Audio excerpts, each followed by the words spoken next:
We're talking about numbers and birds today with three brothers Grimm stories, the Six Swans, and the 12 brothers and the 7 ravens. Like usual, they're all weird and dark and cool. So the Six Swans starts with a king who gets lost in the woods, and he meets a witch, and she's like, I'll help you out of the woods if you marry my daughter. Otherwise, you're gonna just stay in here and starve and die. He's like, well, I don't want to starve and die, so I guess I'll marry your daughter. And he brings out the daughter, and she's actually really beautiful. But it says even though she's beautiful, he does not like her and can't look at her without secretly shuddering.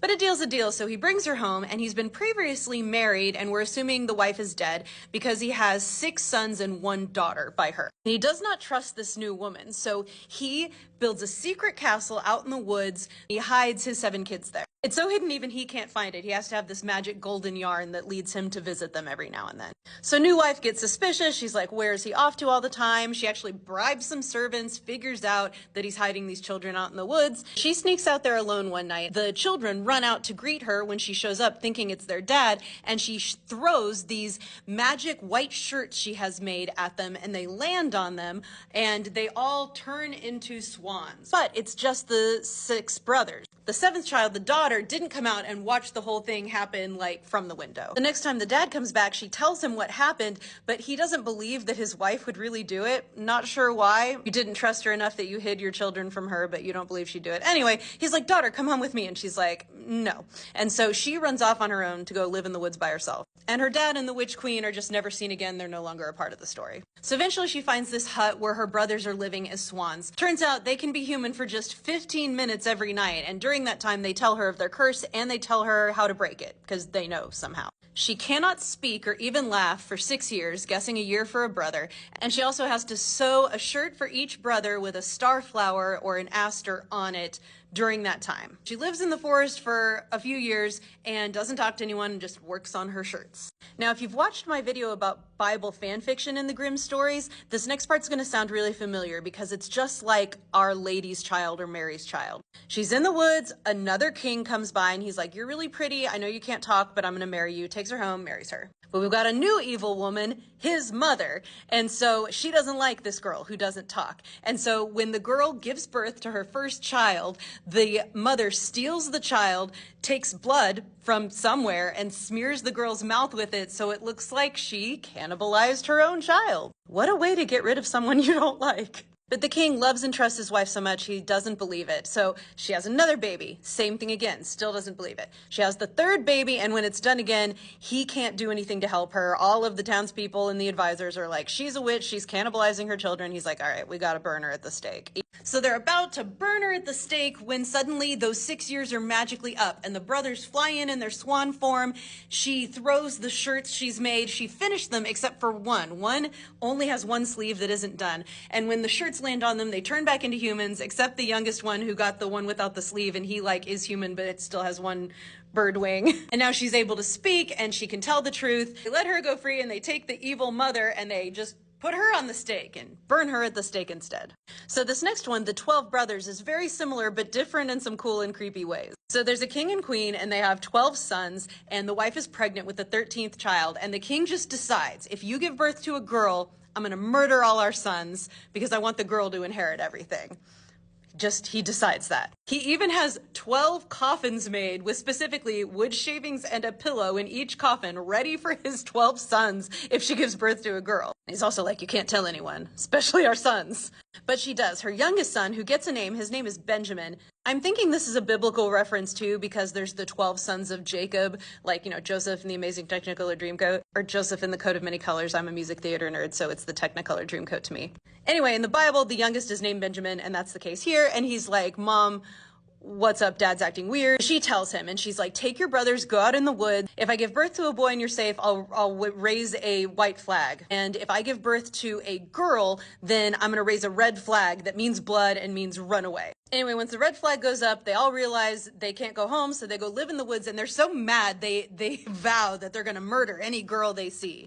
They also are like, well, I guess we have to hunt in the woods to survive. Benjamin, you're the youngest, so you're going to stay home and like cook everything and basically be the woman, and we're going to be the men because you're the youngest and the weakest, and we said so. So they do that for years. The girl grows up, and then eventually she finds out that she has these brothers out there and why. And she's like, I'm going to go find my brothers, and I'm going to fix everything. So she finds him. They don't kill kill her once they realize she's their sister, and they're like, you know, let's not do the whole murdering any girl we see thing. And she's like, good plan.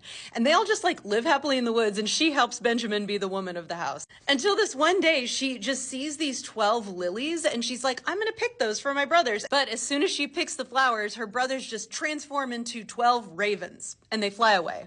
And then this old woman appears and she's like, shouldn't have picked those flowers. Very weird and unfair. So the old woman says, here's how you unbreak the curse. Similarly, you have to remain silent for 7 years. She doesn't have to make shirts or anything, but she can't talk for 7 years. So everything happens similarly from there. She gets found by a different king, takes her home and marries her. She's quiet. There's an evil mom who doesn't like her. And this one, she doesn't give birth. It doesn't specifically say what she's done, but she just keeps framing her for evil stuff until finally the king again has to burn her at the stake. But at the moment they're going to burn her, the 7 years are up. The brothers swoop in, they save her, they turn back to humans, and they get to say that she's been framed. Now in this one, the way the evil woman gets punished is they put her in a barrel full of boiling oil and poisonous snakes to kill her. And I'm just like, why both? And like, wouldn't the boiling oil kill the snakes and then the snakes aren't a threat anymore? Or is it boiling oil and then snakes? I don't know. So here's the last story called The 7 Ravens. This one might be my favorite because it's different from the others and extra bizarre. So a man and woman have 7 sons and they give birth to a daughter and they think she's sickly and she might die. So they need like an emergency baptism. So they send the sons to go get water from the well, but they like drop the bucket in the well and they're too scared to go home. So when they don't come home, the dad's so mad. He says, curse my children. I want them to turn into 7 ravens instead of boys.